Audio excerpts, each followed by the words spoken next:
ఈ దిన క్లాసును చిన్న ప్రార్థనతో మనం ప్రారంభం చేసుకుందాము.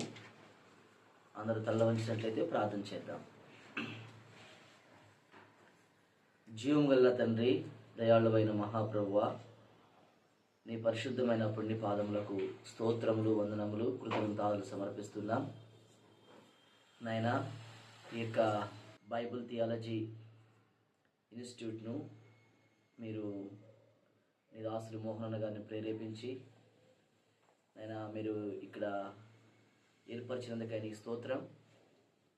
ఇక్కడ అనేక మంది విద్యార్థులు వాక్యాన్ని నేర్చుకుని వారు బలపడి నాయనా రానున్న దినాల్లో నీ మహిమ కొరకు నిలిచేవారిగా, శక్తివంతమైన పరిచర్య చేసేవారిగా నీ కొరకు ఒక్కొక్క నాయత్తుపరచండి. ఈ యొక్క కాలేజీలో పనిచేస్తున్న నైనా మరి ఉపాధ్యాయులందరినీ జ్ఞాపకం చేసుకునండి. మంచి ఫ్యాకల్టీని మీరు ఇచ్చినందుకై నీకు స్తోత్రం. మీ దీవులతో నింపండి. అల్పుడైన నేను కూడా నైనా వారిలో ఒకటిగా నాకు ఇవ్వబడిన అంశాలను నేను టీచ్ చేస్తుండగా సహాయపడండి. మీ కృప అనుగ్రహించండి. మీ కృపలో బలపరచండి. అపాత్రుణ్ణి, అయోగ్యుణ్ణి నైనా నన్ను జ్ఞాపకం చేసుకుని నన్ను నీ రక్తంతో కడిగి పవిత్రీకరించి నైనా మీ వాక్కులతో, మీ శక్తితో నింపి నీ ప్రజలకు నీ మాటలు అందించినట్లుగా మీ కృప, మీ సహాయము మెండుగా నిండుగా దయచేయండి. నీ కృపలో బలపరచండి. రానున్న దినాలలో ఇంకా అనేక మంది విద్యార్థులు ఈ కాలేజీ నుండి నైనా కాలేజీకి రావడానికి సహాయపడండి. ఈ దిన క్లాస్ అంతటి కొరకు వేడుకుంటున్నాం. మీ ఆత్మను విప్పును సమృద్ధిగా దయచేయండి. మీ ఆత్మతో, మీ శక్తితో నింపి మీరు బలపరిచి వాడుకుని మహిమ పొందమని యేసు ప్రభు నామమున ప్రార్థించి వేడుకుంటున్నాము తండ్రి, ఆమేన్. అందరికి వందనాలమ్మా. Praise lord. మనము గత క్లాస్లో బైబిల్ని ఎలాగా చదవాలి, ధ్యానించాలి అనే విషయాలను మనము నేర్చుకున్నాము. బైబిల్ గ్రంథంలో అధ్యాయాలు ఉంటాయి. ఆ అధ్యాయాల్లో ప్యాసేజ్లు ఉంటాయి. ఒక్కొక్క అధ్యాయంలో 2, 3, 4, 5 అలాగ ప్యాసేజెస్ ఉంటాయి. ఒక ప్యాసేజ్ని తీసుకుని ఎలాగ మనం స్టడీ చేయాలి అనే విషయాన్ని మనం నేర్చుకున్నాము. తీయండి, మత్తయి 1వ అధ్యాయం, మత్తయి సువార్త 1వ అధ్యాయము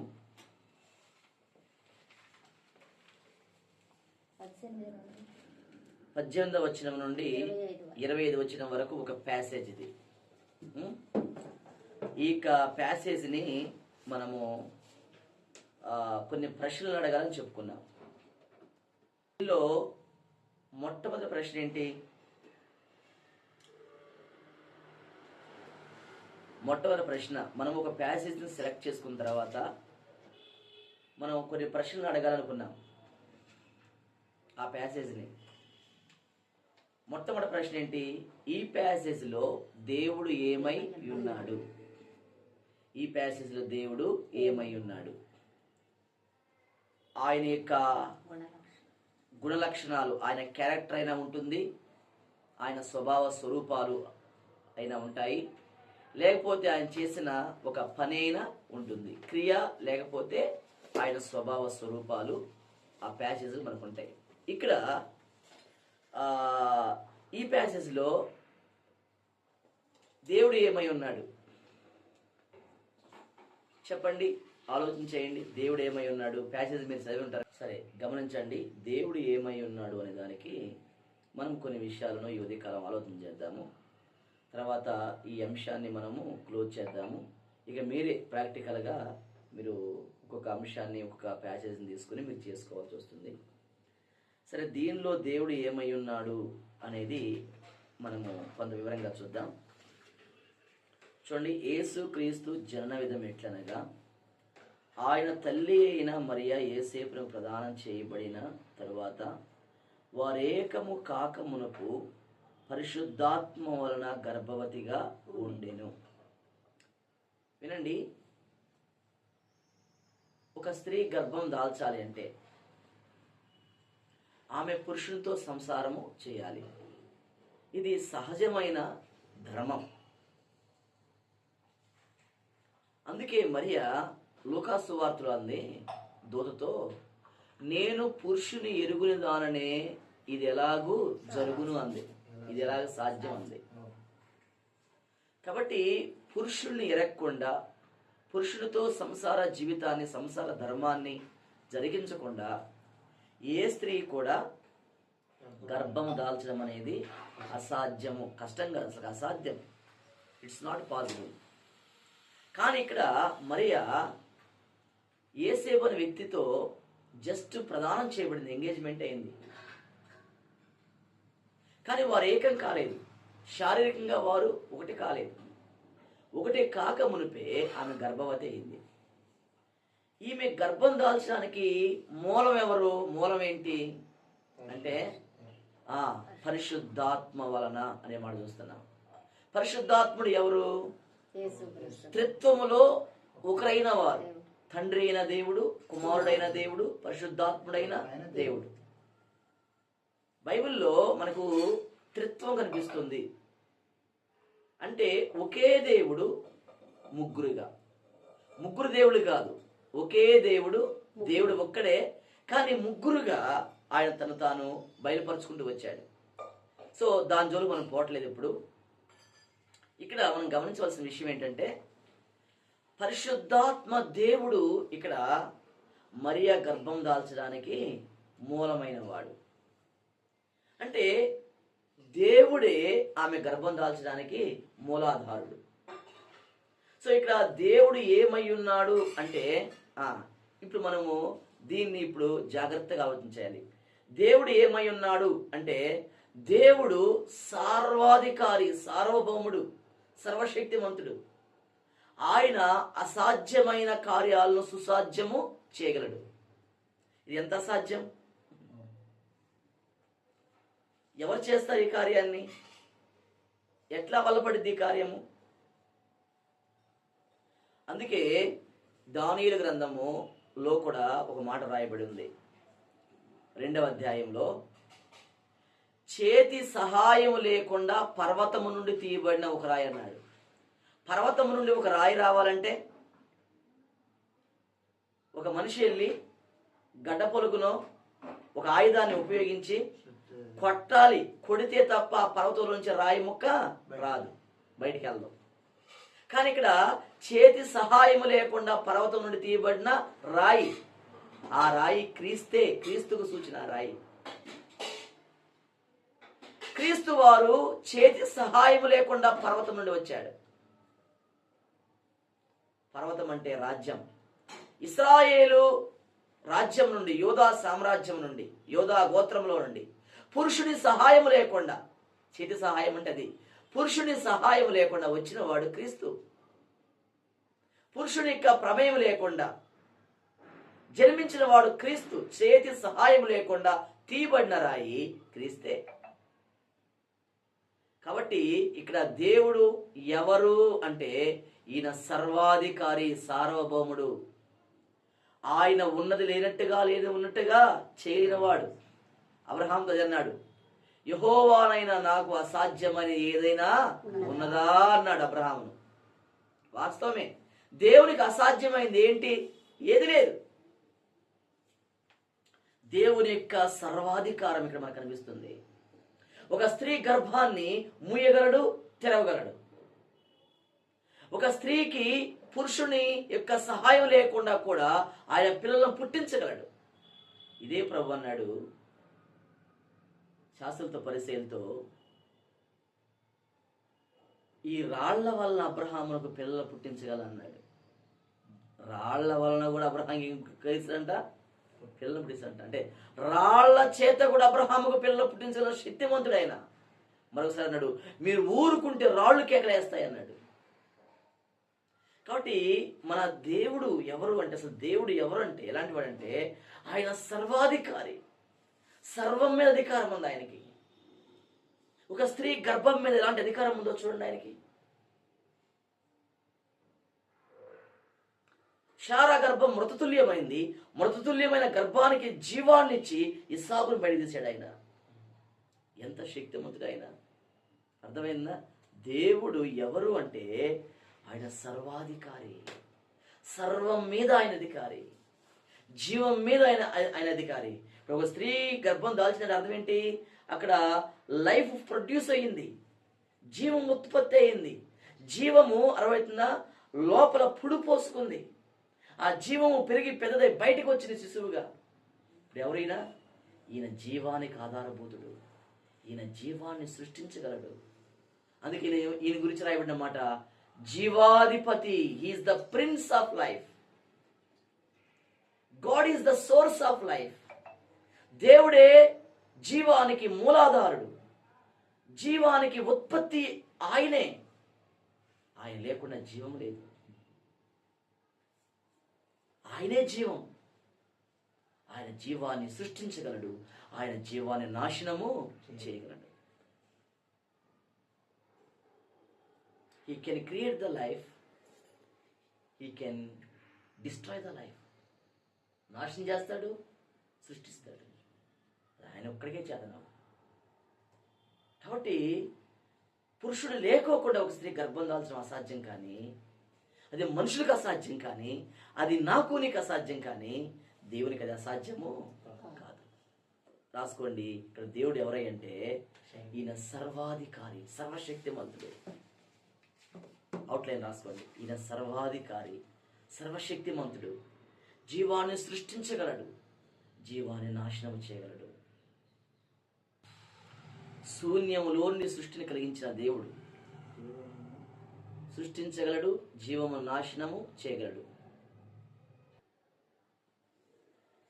ఒక స్త్రీ యొక్క గర్భాన్ని కూడా ఆయన తెరిచి పురుషుని సహాయం లేకుండానే సంతానాన్ని కూడా ఇవ్వగలిగిన వాడు.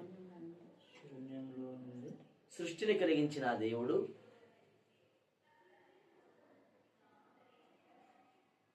ఒక స్త్రీ యొక్క గర్భాన్ని తెరచి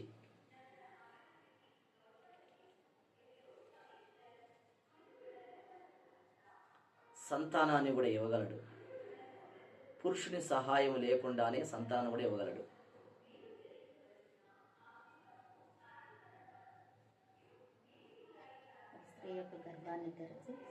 పురుషుని సహాయం లేకుండానే సంతానాన్ని కూడా ఇవ్వగలడు.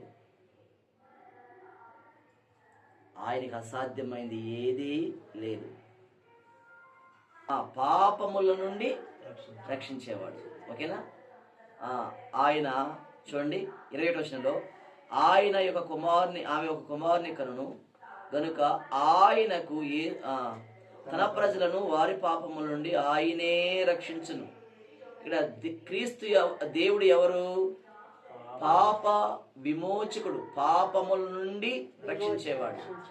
పాపముల నుండి అమ్మా, ఎక్కడ నుండి? పాపముల నుండి. పాపముల నుండి విడిపించగలిగిన ఒకే ఒక మార్గం దేవుడే, క్రీస్తే. పాపము నుండి ఒక మనిషిని ఎవరు విడిపించలేరు. అక్కడ రాయబడి ఉంది ఆయనే. పాపానికి ఎడిక్ట్ అయిన ఒక మనిషిని, ఒక మద్యపానానికో, ఒక జారత్వానికో, ఒక వ్యభిచారానికో, ఒక దొంగతనానికో, ఒక నరహత్యకో, అవునా, ఒక ధూమపానానికో, ఏ పాపానికైనా ఎడిక్ట్ అయిపోయి పాపానికి బానిసయి పాపము చేత బంధించబడిన మానవుణ్ణి పాపపు బంధకాల నుంచి విడిపించగలిగిన ఏకైక వ్యక్తి దేవుడే.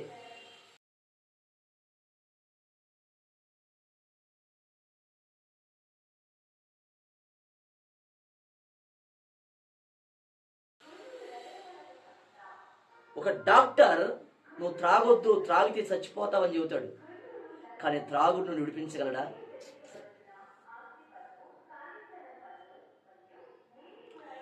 ఒక డాక్టర్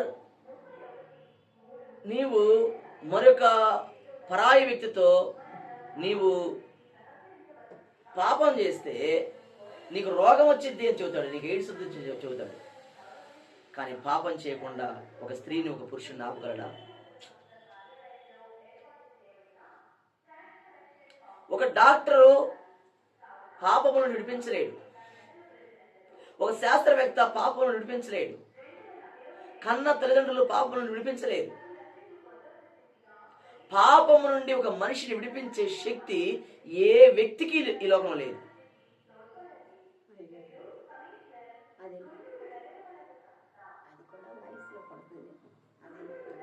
వెళ్ళిపోదమ్మా, ఏం కాదు కానీ ఒక వ్యక్తిని పాపం విడిపించే శక్తి ఏ మనిషికి లేదు, దేవుడికి ఒక్కడికే ఉంది. నా ప్రశ్న, ఎందుకు పాపిని ఒక మనిషి పాపం విడిపించలేడు? దేవుడు ఒక్కడే ఎందుకు విడిపిస్తాడు? దేవుడు ఒక్కడే పాపం నుండి ఎందుకు మనిషిని రక్షించగలుగుతాడు? మనిషికి ఎందుకు చేత కాదు ఇది? ఎందుకంటే మనిషి ఆల్రెడీ పాపి.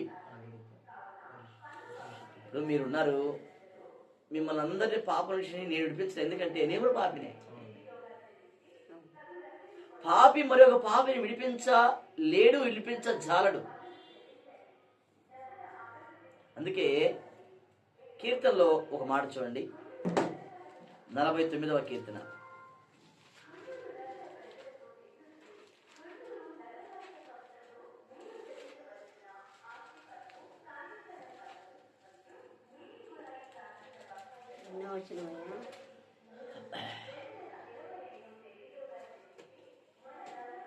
వచ్చిన 7 నుండి, ఎవడును ఏ విధము చేతనైనను తన సహోదరుని విమోచింపలేడు.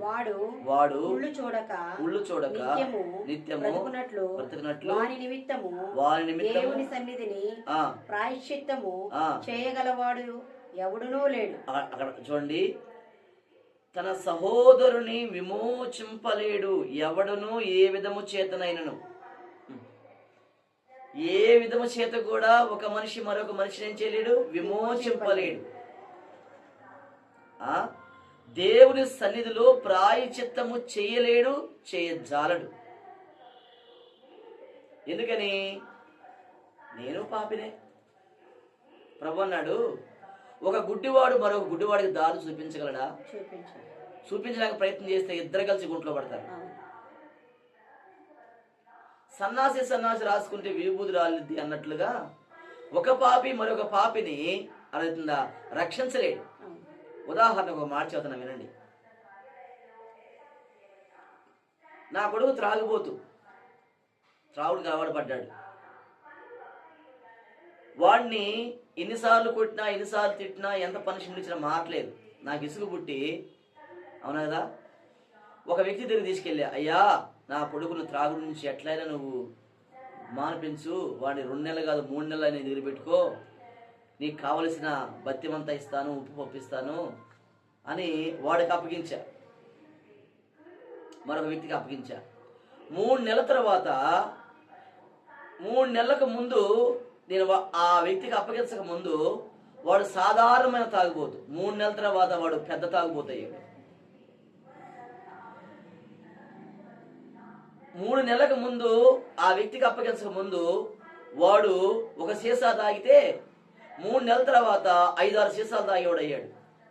ఏంది అంటే, నేను ఎవరికైతే అప్పగించానో ఆయన పెద్ద తాగుబోతు. త్రాగుబోతు చేతికి ఒక త్రాగుబోతుని అప్పగిస్తే ఏమైంది? పెరిగిద్దా తగ్గిద్దా? అదే సన్నాసి రాసుకుంటే ఈ బూది రాదాం అంటే. ఒక దొంగ మారాలంటే ఇంకో దొంగ అప్పగిస్తే వాడు మారడు, వాడు గజ దొంగ అవుతాడు, వాడు ర్యాంక్ పెరిగిద్ది. కాబట్టి ఆయనే అనే మాట అక్కడ, ఆయనే అంటే ఆయన తప్ప ఇంకెవ్వరు లేరు, ఆయన కూడా లేదు అక్కడ, ఆయనే రక్షిస్తాడు, ఆయనే. ఆయన తప్ప ఆ కార్యాన్ని చేయగలిగిన వారు భూప్రపంచంలో ఏ వ్యక్తి లేరు. డాక్టర్ కానీ, శాస్త్రవేత్త కానీ, నా తల్లిదండ్రులు కానీ, నా సోదరుడు కానీ, నా సోదరి కానీ, ఏ మనిషి కూడా, ఏ గురువు కానీ, ఏ ఉపాధ్యాయుడు కానీ, అవునా, నన్ను నా పాపమును విడిపించలేదు. దేవుడు ఒక్కడే. ఎందుకు? ఆయన ఒక్కడే పరిశుద్ధుడు. ఇక్కడ మనం నేర్చుకోవాలి, పాపముల నుండి ఆయనే ఎందుకు విడిపిస్తాడు అంటే ఆయన పరిశుద్ధుడు. పరిశుద్ధుడు మాత్రమే మనిషిని పాపం నుండి విడిపించగలడు. పరిశుద్ధుడు మాత్రమే పాపం మీద మనిషికి జయాన్ని ఇవ్వగలడు. రెండోది, ఇక్కడ దేవుడు ఎవరు అంటే దేవుడు పరిశుద్ధుడు. దేవుడు సర్వాధికారి, సార్వభౌముడు. రెండోది ఎవరు అయినా పరిశుద్ధుడు. ఎంత పరిశుద్ధుడు అంటే పాపములో పడిపోయి పాపముల చేత బంధించబడి పాపములో, అవును కదా, కొట్టుమిట్లాడుతూ పాప ఊబిలో కూరుకుపోయిన మానవుని సైతము ఆయన విడిపించి బయటకు తీసుకురాగలిగినంత పరిశుద్ధుడు ఆయన. పరిశుద్ధుడు. ఆయన పరిశుద్ధతను మనము అభివర్ణించలేము. ఆయన పరిశుద్ధతను మనము మన మాటల్లో వివరించలేము. ఆయన అంత పరిశుద్ధుడు. ఆయన అంత పరిశుద్ధుడు. ఆయన అంత పరిశుద్ధుడు. మూడోది, ఇంకా ఆయన ఎవరు చెప్పండి? మూడోది ఇంకా ఆయన ఎవరు? మూడోది ఎవరైనా? మూడో పాయింట్, ఒకటి సర్వాధికారి, సార్వభౌముడు. మూడోది పరిశుద్ధుడు, దేవుడు. ఆయన ఇమ్మానుయేలు. ఇమ్మానుయేలు అంటే దేవుడు మనకు తోడు. ఇంకా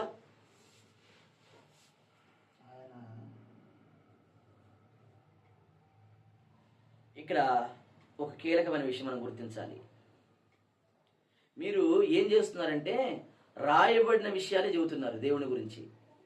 రాయబడిని చెప్పడం సులువే కొద్దిగా. ఇమ్మానుయేలు చెప్పడంలో పెద్ద కష్టమే లేదు. ఆయనే పాపను విడిపిస్తాడు అది చెప్పడంలో కష్టమే లేదు. నేను ముందు పాయింట్ చెప్పాను చూసారా, రాయబడిన దానిలో నుంచి నేను నీళ్లు తోడినట్లుగా బావిలోంచి తోడా. సర్వాధికారి, సర్వశక్తిమంతుడు ఆయన. ఒక స్త్రీ యొక్క గర్భాన్ని తెరిచి పురుషుని యొక్క సహాయం లేకుండా జీవాన్ని సృష్టించలేని వాడు ఆయన. అంటే అక్కడ ఆ విషయాలు లేవు, కానీ నేను చేశాను, సందర్భాన్ని బట్టి నేను దేవుని అర్థం చేసుకున్నా. సో ఆ స్థాయికి మనం ఎదగాలి. మన మెడిటేషన్, మన ధ్యానం ఆ స్థాయికి వెళ్ళాలి. ఆయనే పాపలు విడిపించును అక్కడ రాయబడినదే మనం చెప్పేశాము. అది పెద్ద కష్టమేముంది? ఇమ్మానుయేలు రాయబడిందే, మన దేవుడు మనకు తోడు. దాని గురించి ఎంత ఆలోచన చేసి ధ్యానం చేయొచ్చు. రాయబడింది. రాయబడిన దానిలో నుంచి దేవుడు అర్థం చేసుకోవడం చాలా సులువు. కానీ రాయబడుకోకుండా ఇండైరెక్ట్ గా దేవుడు ఎవరో మనకు కనిపిస్తూ ఉంటది. దాన్ని బావిలోంచి నీళ్లు తోడుకున్నట్లయితే మనం ఏం చేయాలి? తోడుకుంటా ప్రయత్నం చేయాలి. ఆ స్థాయికి మన యొక్క మెడిటేషన్, మన ధ్యానం, మన స్టడీ వెళ్ళాలి. ఇది ప్రాక్టీస్తోనే వస్తుంది. ప్రభు కృపతో వస్తుంది. ప్రభు యొక్క ఆత్మ మనకు సహాయం చేయడం ద్వారా వస్తుంది. ప్రభుతో మనం కనెక్ట్ అయ్యే విధానం, కనెక్ట్ అయ్యే ఆ దాన్ని బట్టే మనకు వస్తుంది. ఇది ఒక రోజు 2 రోజులు వచ్చేది కాదు. అందుకే మీరు ఎక్కువ చేయాలి, ప్రార్థన చేయాలి, ఆత్మ మీద ఆధారపడాలి, మనం ప్రభుతో కనెక్ట్ అయ్యి ఉండాలి. అవునా? తరువాత మనం ఎక్కువగా ప్యాచెస్ ఏం చేయాలి? స్టడీ చేయాలి. మాట నెరవేర్చేవాడు.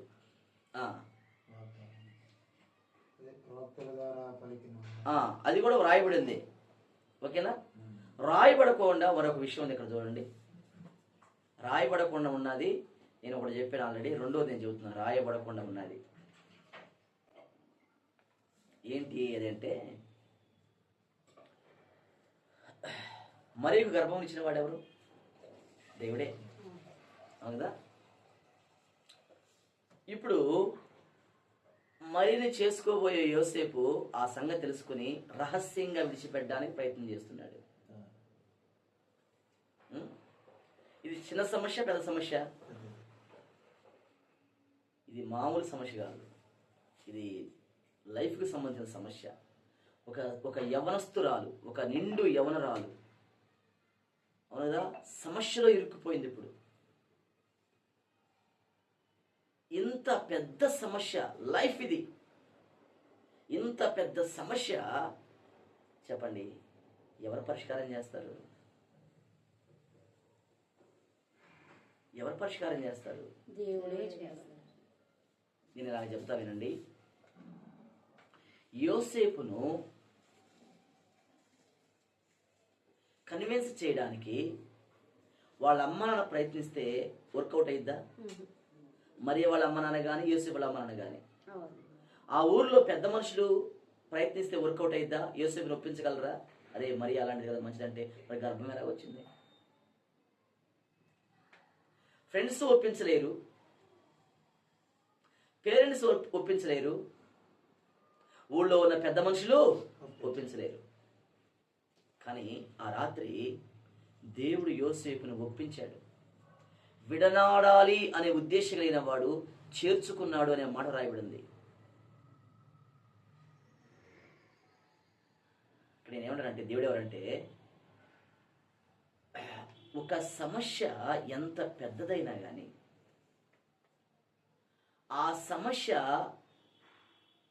దేవుడు జోక్యం చేసుకుంటే అదేమైంది? చాలా సులువుగా పటాపంచలైపోయింది, సొల్యూషన్ దొరికింది. దేవుడు ఎవరంటే సమస్యలో జోక్యం చేసుకునేవాడు. తన పిల్లలు తన బిడ్డలు సమస్యల్లో ఉన్నప్పుడు, ఇంకో మాట చెప్పనా, మరియా కావాలనే పాపం చేసి గర్భం తెచ్చుకుంటే జోక్యం చేసుకోడు ఆయన. ఇది ఆయన కార్యం, ఇందులో ఆయన హస్తం ఉంది, ఇది ఆయన చిత్తం. ఆయన చిత్తానుసారంగా మరియ గర్భవతి అయింది. ఆయన చిత్తానుసారంగా ఒక వ్యక్తి నడుస్తూ ఉన్నప్పుడు, ఒక వ్యక్తి ఆయన చిత్తంలో ఉన్నప్పుడు సమస్య వచ్చినా కానీ ఆ సమస్యలో ఎవరు జోక్యం చేసుకుంటారు? అది మనం నేర్చుకోవాలి. ఇక్కడ దేవుడు తన పిల్లల సమస్యల్లో జోక్యం చేసుకుంటాడు. ఇప్పుడు తన పిల్లలు అడ్డగోలుగా నడిస్తే కాదు. ఇప్పుడు అడ్డగోలుగా నేను అప్పులు చేసి, అవును కదా, లక్షల రూపాయల అప్పులో కూరుకుపోయి వడ్డీలు విరిగిపోతామనంటే ఆయన జోక్యం చేసుకుంటాడా? నేను ఎవడు చేయమన్నాడు అప్పులు అంటాడు. అప్పు చేసే విషయంలో నా ప్రమేయం ఉందా?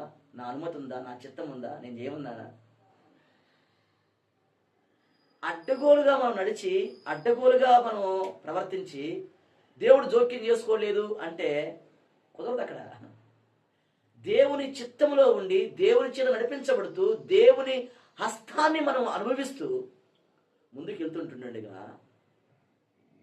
ఒకవేళ ఎంత పెద్ద సమస్య నాకు నీకు ఎదురైనా కానీ ఆ సమస్యలో దేవుడు జోక్యం చేసుకుంటాడు. దేవుడు జోక్యం చేసుకుంటే అనగా పరిష్కరించబడిన సమస్య అంటూ ఏది ఉండదు. పరిష్కరించబడిన సమస్య అంటూ ఏది ఉండదు. ఓకేనా? పరిష్కరించబడిన సమస్య అంటూ ఏది ఉండదు ఆయన జోక్యం చేసుకుంటే. మాత్రమే కాదు, దేవుడు ఒప్పించడానికి ప్రయత్నం చేస్తే ఒప్పుకోకుండా ఉండలేని మనిషి ఎవరు లేరు. యోసేపును ఎవరు ఒప్పించలేరు ఈ విషయంలో. కానీ దేవుడు ఏం చేశాడు? ఆ రాత్రి, ఒక్క రాత్రితో దేవుడు యోసేపు మనసుని ఏం చేశాడు? మార్చిపడేశాడు. దేవుడు జోక్యం చేసుకుంటే సమస్యలు పరిష్కారం అవుతాయి.